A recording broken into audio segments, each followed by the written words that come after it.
ممتاز senior ماہر آئین و قانون بیرسٹر سلمان اکرم راجہ، بہت بہت شکریہ بیرسٹر صاحب۔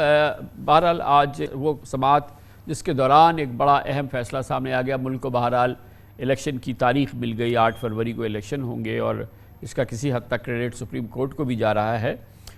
اس کے ساتھ ہی پھر یہ بھی دیکھا کہ ہم نے دیکھا کہ سپریم کورٹ نے اس بات کا نوٹس ضرور لیا اور قدر برہمی رہی کہ یہ الیکشن جو ہے وہ شدید تعطل کا شکار ہوئے ہیں۔ صوبائی اسمبلی کے الیکشن 9 مہینے سے نہیں ہوئے ہیں جب سے اسمبلی تحلیل ہوئی ہے، اور وفاق میں جو ہے وہ 6 مہینے رہے گی اب جو یہ کیئر ٹیکر گورنمنٹ ہے، اور یہ بڑی فراخ دلی سے کام لیا سپریم کورٹ نے بہرحال کہ جو اس الیکشن کی اتنی طویل التوا کے ذمہ داران تھے ان کا تعین نہیں کیا یا ان کے خلاف کوئی کارروائی تجویز نہیں کی۔ جی ایسا ہی ہے، آئین کی پامالی یقیناً ہوئی ہے، اور یہ صوبائی اسمبلی کی تحلیل کے بعد بھی ہوئی۔ جب جنوری میں صوبائی اسمبلیاں تحلیل ہوئیں اس کے بعد بھی 90 دن میں الیکشن نہیں کرائے گئے۔ جب 9 اگست کو قومی اسمبلی تحلیل ہوئی اس کے بعد بھی الیکشن جو ہے وہ نہیں ہو سکا 90 دن میں۔ تو یہ تو کوئی شک کی بات نہیں کہ 2023 کا سال آئین کی پامالی کا سال تھا۔ اب اس کے ذمہ دار کون لوگ ہیں؟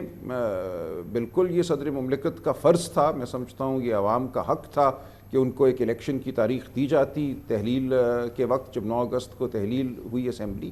لیکن اگر مجھے صدر مملکت کے دفاع میں کچھ بولنا ہو، کہنا ہو، تو میں یہ کہوں گا کہ پارلیمان نے بھی ایک جو آئینی عمل تھا آئین کے آرٹیکل 48 شق 5 کے تحت، اس میں ایک رخنہ ڈالنے کی کوشش کی، اور وہ کوشش ایک طرح سے کامیاب ہوئی۔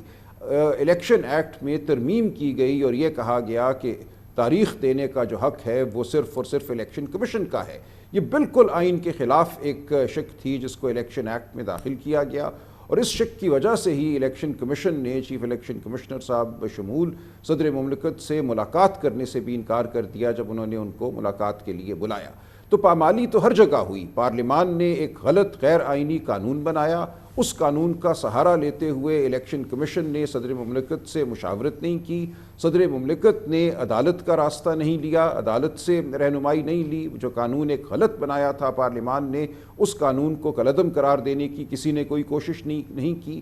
جو مقدمات دائر ہو چکے تھے اگست سے پہلے، اور اگر اگست کے بعد بھی کوئی مقدمہ 9 اگست کے بعد دائر ہوا ہے، ان مقدمات کو صورت سے سنا جانا چاہیے تھا اگست اور ستمبر کے مہینوں میں، اگست کے مہینے میں ہی، اور فیصلہ آنا چاہیے تھا عدالت کی جانب سے کہ الیکشن ایکٹ میں جو الیکشن کمیشن کو اختیار دیا گیا ہے وہ غیر آئینی ہے، یہ اختیار آئین کے تحت صدر مملکت کا ہی رہتا ہے۔ یہ کچھ بھی نہیں ہوا، اور آئین کی پامالی ہوتی رہی، عوام کے جو حقوق ہیں ان کی پامالی ہوتی رہی، جمہوریت کی پامالی ہوتی رہی۔ اس کو تھوڑا انٹرپریٹ کریں۔ آج ایک اور بڑی غیر معمولی بات ہے کہ الیکشن کمیشن نے تحریری دستخطی گارنٹی حاصل کی ہے، یقین دہانی حاصل کی ہے متعلقہ فریقین سے۔ ہمارے سامنے یہ آیا کہ چیئرمین جو الیکشن کمیشن ہیں انہوں نے ایک یقین دہانی دی ہے، اور پھر صدر پاکستان سے بھی تحریر لی گئی ہے۔ ظاہر ہے کہ سپریم کورٹ کی دانست ہوگی کہ اس میں صدر پاکستان کا کیا کردار ہے۔ آئی ڈونٹ نو کہ وزیر اعظم سے جو کیئر ٹیکر پرائم منسٹر ہیں ان سے بھی کوئی تحریری یا دستخطی یقین دہانی حاصل کی گئی، اور اس کو آپ کیسے دیکھتے ہیں؟ کیونکہ اس کی کوئی نظیر اس سے پہلے تو نہیں ملتی ہے۔ غالباً ایسا اس لیے کیا گیا کہ یہ سال جیسا کہ میں نے عرض کیا ہے آئین سے روگردانی کا سال رہا ہے۔ مختلف سطحوں پہ جو انتظامیہ کے افراد ہیں یا الیکشن کمیشن بشمول، چونکہ انہوں نے پہلے آئین کو رد کرنے، آئینی عمل سے انحراف کرنے سے اجتناب نہیں کیا، اس لیے غالباً سپریم کورٹ نے مناسب سمجھا کہ اس دفعہ سپریم کورٹ کے سامنے ان سے اقرار لیا جائے کہ اب جو ایک آئینی تاریخ یا کم از کم آئین کی پامالی کے بعد جو ایک تاریخ مقرر ہو گئی ہے 8 فروری کی، اس پر وہ عمل کریں گے، اور اب اگر وہ عمل نہیں کرتے تو یہ توہین عدالت بھی ہوگی۔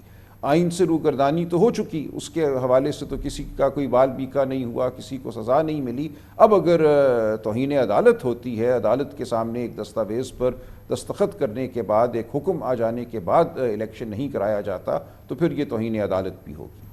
اور اب اس پورے معاملے کے اندر الیکشن کمیشن کا کردار بھی بہت زیادہ جو ہے وہ اس میں شک رہا ہے، اس میں بہت زیادہ ابہام رہا ہے۔ الیکشن کمیشن نے ایک تاریخ دی تھی، قوم کو پریس ریلیز دیا تھا کہ جنوری کے آخری ہفتے میں الیکشن کیے جائیں گے۔ انہوں نے 11 فروری کی تاریخ تجویز کر دی، بنا وجہ بتائے ہوئے کہ وہ جنوری کے آخری ہفتے میں کیوں الیکشن نہیں کرا رہے۔ صدر کے کردار کو انہوں نے بالکل مسترد کر دیا۔ اس کے علاوہ انہوں نے اس سے پہلے الیکشن کی تاریخ دینے سے وہ مسلسل اعتراض کر رہے تھے۔ ان کا کہنا یہ تھا کہ وہ قانونی طور پہ یہ نہیں دے سکتے۔ پھر کورٹ میں کھڑے ہو کے انہوں نے اچانک اس تاریخ کا اعلان کر دیا۔ تو جو الیکشن کمیشن کا مشکور کردار رہا ہے اور آگے الیکشن سامنے نظر آ رہا ہے، ان کی کریڈیبلٹی اس بری طرح سے امپیکٹ ہوئی ہے، وہ بھی سپریم کورٹ کی کسی قابل ذکر کارروائی سے بچ گئے۔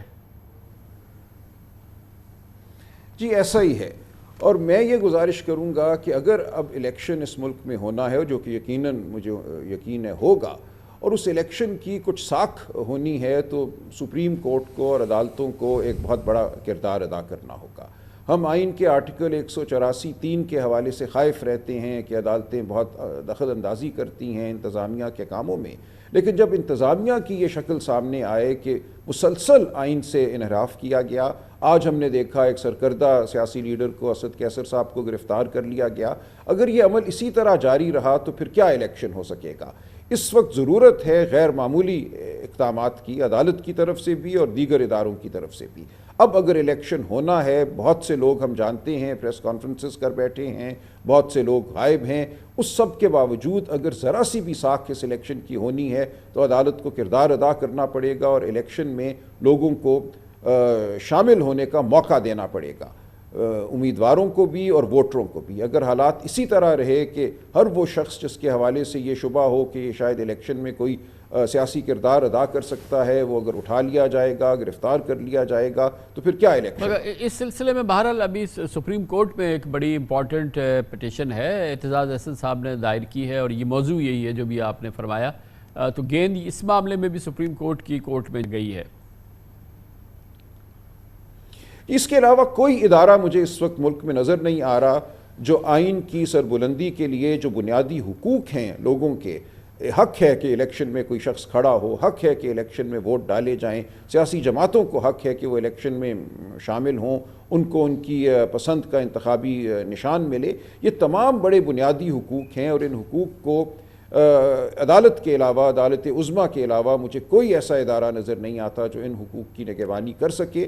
بدقسمتی سے ہم الیکشن کمیشن پر انحصار نہیں کر سکیں گے، عدالت ہی کو کردار ادا کرنا ہوگا۔ بڑی نوازش، بہت بہت شکریہ۔ بیرسٹر سلمان اکرم راجہ ہمارے ساتھ موجود تھے۔ کمرشل بریک، اس دوران نیوز ہیڈ لائنز دیکھیں، اس کے بعد ہم اپنے پروگرام کے باقی حصے کے ساتھ واپس آتے ہیں۔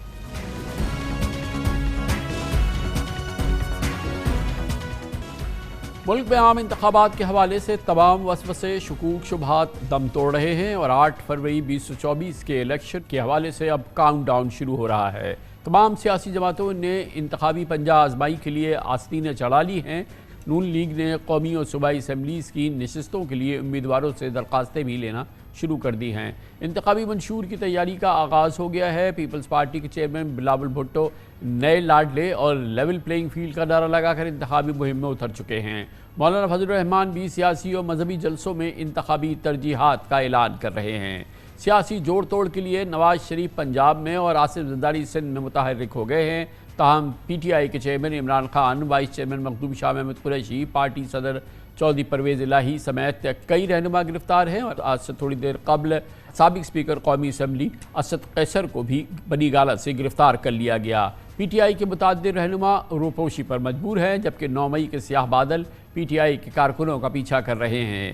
اس وجہ سے تاحال پی ٹی آئی کی جانب سے الیکشن کے لیے انتخابی مہم یا تنظیمی حکمت عملی سامنے نہیں آئی ہے۔ تاہم کل مجھے ایک انٹرویو میں سینٹ میں پی ٹی آئی کے پارلیمانی لیڈر بیرسٹر علی ظفر نے بتایا تھا کہ عمران خان کی ہدایت ہے کہ ان کی جماعت ہر حلقے میں پوری قوت سے الیکشن میں حصہ لے۔ بظاہر الیکشن کمیشن کا اصل امتحان اب شروع ہوا ہے، کیونکہ صاف شفاف انتخابات کے لیے تمام سیاسی جماعتوں کو لیول پلینگ فیلڈ فراہم کرنا الیکشن کمیشن کی اولین آئینی ذمہ داری ہے۔ لیکن آزادانہ منصفانہ الیکشن کے وعدے اور لیول پلینگ فیلڈ کے دعوے تاحال ایک مقمصے کا شکار ہیں۔ بلاول بھٹو بھی الیکشن میں مساوی موقع نہ ملنے کا شکوہ کر رہے ہیں۔ ایک جانب بلاول بھٹو کے خدشات ہیں، دوسری جانب نواز شریف کی یقینی توقعات ہیں کہ وہی چوتھی بار وزیر اعظم بنیں گے۔ آج نماز جمعہ کے بعد ملاقات کے لیے آنے والوں سے گفتگو میں جناب نواز شریف نے دعویٰ کیا کہ نون لیگ ہی الیکشن میں بھاری اکثریت سے کامیاب ہوگی۔ اطلاعات کے مطابق جناب نواز شریف نے کہا کہ میں چاہتا ہوں کہ سب مل بیٹھ کر ملک کو درست سمت کی جانب لائیں۔